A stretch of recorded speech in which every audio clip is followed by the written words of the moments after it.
第17屆國際基礎設施投資與建設高峰論壇暨展覽於6月10日至12日喺澳門威尼斯人金光會展舉行。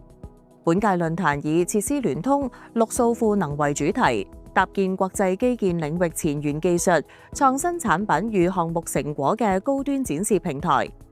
論壇共安排逾250場專題及配套活動，展覽面積達8000平方米。場內特裝展位佔比擴大至逾95%，展區匯聚國內外知名企業，集中呈現綠色建築、智能工程、數字基建、新能源技術等領域嘅最新成果。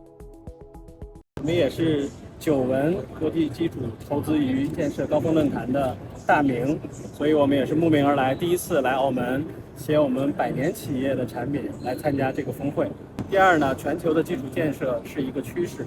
所以我們也想借助這個平台，與我們很多的中國客戶，包括國際的客戶一起，更好的去建設國際的基礎設施。今次參加展覽啦，都係睇中咗呢一個國際基礎論壇，係有一個對國際交接嘅一個平台嘅機會啦，可以去接觸到一啲葡語系國家嘅企業啊，同埋海外嘅一啲專家。咁我哋自己其實喺巴西咧已經建立咗一個分部啦，有巴西嘅同事喺嗰邊嘅，亦都希望今次咧接觸到嘅客戶群體咧係可以帶翻俾我哋巴西嘅同事咧，直接去做一個落地嘅對接咁樣嘅。此外，論壇將首次組織包括西語國家等重要嘉賓，實地考察橫琴粵澳深度合作區，強化澳門嘅精準聯繫人角色。